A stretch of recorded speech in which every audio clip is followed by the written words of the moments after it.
I really want to talk, I want to elaborate a bit on that whole idea of a clan structure, just for a bit, because I think it's fascinating. I'll tell you why I think it's fascinating, and that is that the impetus to join gangs is, let me start somewhere else. Actually, I was working with two other people, and we, Dullah Omar had tasked us to put together the Child Justice Act. There was no child justice law in South Africa prior to 94. And we were given this rather onerous task of trying to put together legislation. And we were looking all over the world for appropriate legislation, looking in Western countries and finding that youth justice all around the world is appalling. America is terrible. In Britain, they lock them up. So we were starting to look elsewhere. And one of my tasks, I suppose because of my background, is to look at traditional systems of justice in the way in which traditional societies deal with young people who get into trouble. And the interesting thing is that traditional societies presume, quite correctly, that young people, adolescents, are unmanageable and need to have something done about them. There's no argument about that. Right across the world, in Fiji, in Aboriginal culture, in Maori culture, in Native American, all of them have systems that deal with kids causing trouble. And I was in the Transkei, because that's where I come from, and I was with a group of Xhosa men at a beer drink, and there must have been about 50 of them, and the beer drink, I've slowly discovered, had a purpose. It was not just that they were drinking beer and talking. They were waiting for a young man who was part of a Makweta ceremony. We know Makweta as circumcision, but of course Makweta is much more than that. In the old days it used to be a warrior ceremony, and it would be 9 months long perhaps, and they would be trained to be warriors, and the end part of that would be a circumcision. But this young guy, before the actual circumcision, but during his ceremony, he had a task to perform. And so the guy sitting next to me told me when I saw this young guy very nervously walking down the mountain towards the group. And in Xhosa culture, a young person, a young man who has not gone through the ceremony of manhood is a pickaninny. He's not listened to. You know, you don't listen to a young man who hasn't become a man, a young person. And so he's grown up his whole life not listened to by older men. And he has a group of 50 men. They're sitting around, and he has a task to do. He has 3 things he has to do. He has to join the group, he has to drink some beer, and he has to say something.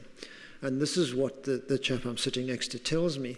And so he comes down the mountain, and they make space, and he sits on a sort of drum.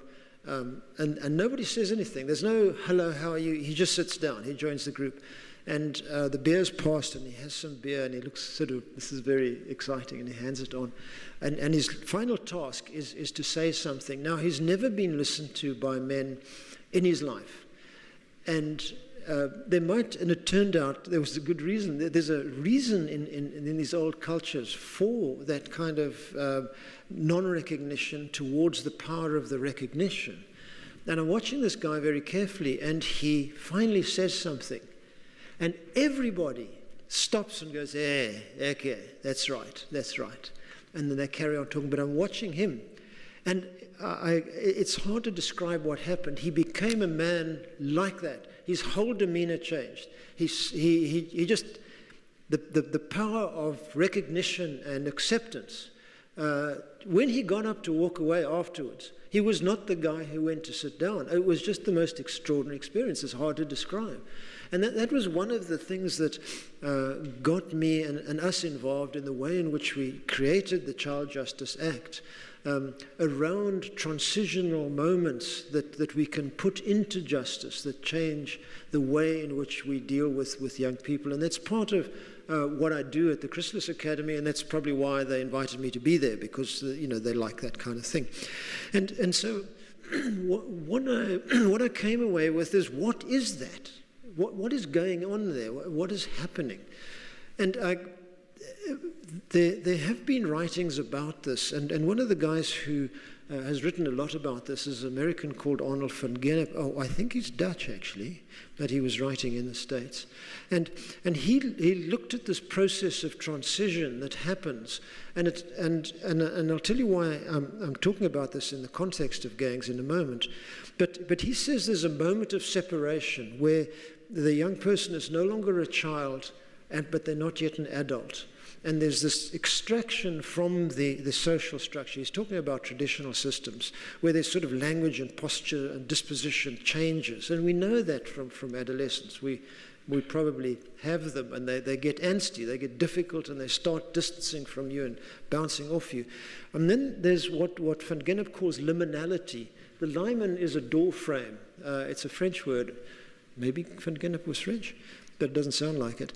But it means neither here nor there. You're neither this way or that way. You're in the middle.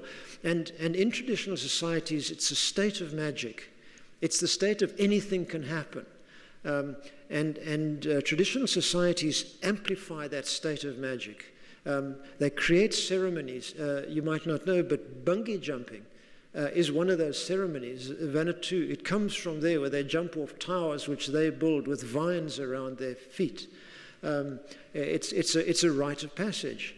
So what I'm looking at here, or what I found I was looking at, is a rite of passage into adulthood. And liminality is a time of kind of craziness. There's, tattooing comes out of that, body mutilations, performance warriorness in battle. Confusion between reality and fantasy is very much part of that time. Movie heroes are part of that, and in modern world. And what I started seeing in the ceremonies and rituals and processes that were going on in traditional societies, I was seeing exactly the same thing happening in the gangs that I was involved in. They didn't have elders to go through the process, but they were going through processes of ritual anyway. And I'm going, what's going on here? Do adolescents internally need so much? They need that transitional process that they create them for themselves. But what the problem was, in traditional society, you have that sort of childhood, you have that fall into liminality, but you have structures which pick you up and turn you into an adult, if you like. Those are rituals.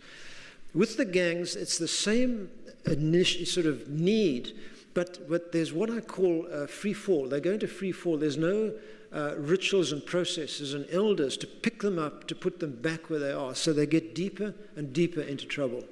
And really that's what I'm trying to show here.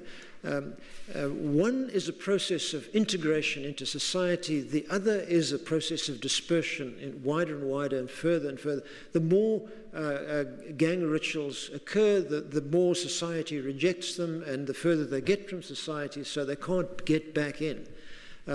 So that is, I suppose, elaborating on the clan structure to a certain extent, but that is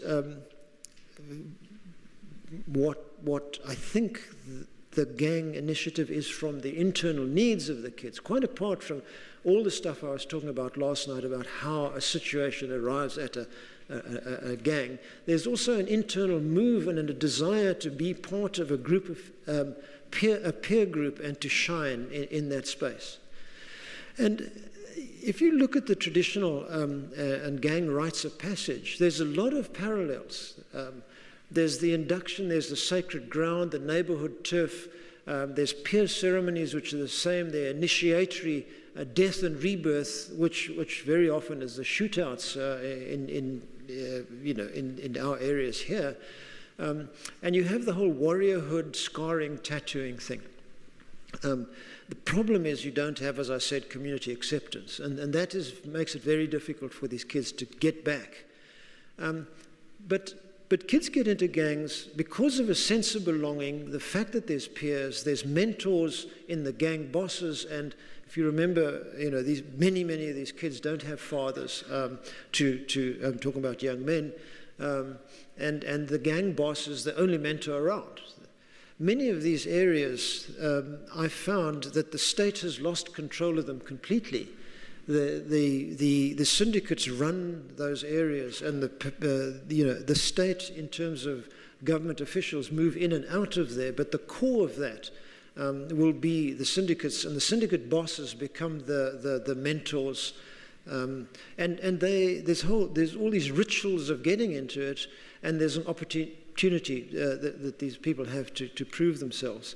And so what I found is that if you look, and this is where it becomes useful, if you look at those requirements, that sense of belonging, peer support, mentors and things, you can build that into programs.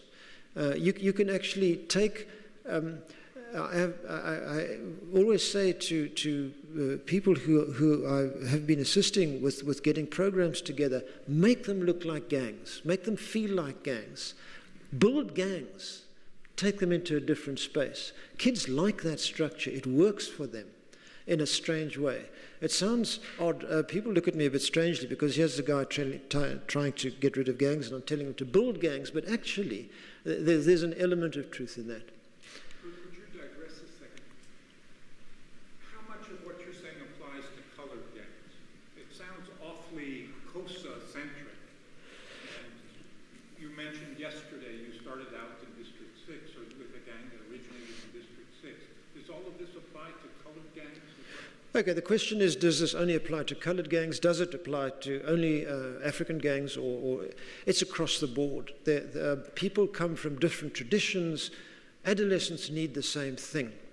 A lot of my work has been on almost all my work on gangs has been in Cape Town, and this is an area where the majority of the working class are colored. So it sounds as though most of what I'm talking about is colored, but it's not true. You'll find the same structures I'm talking about in African structures, in Brazilian structures, in structures all over the world. These core issues are not confined to a type of, and certainly not to a skin color. It's not that kind of thing.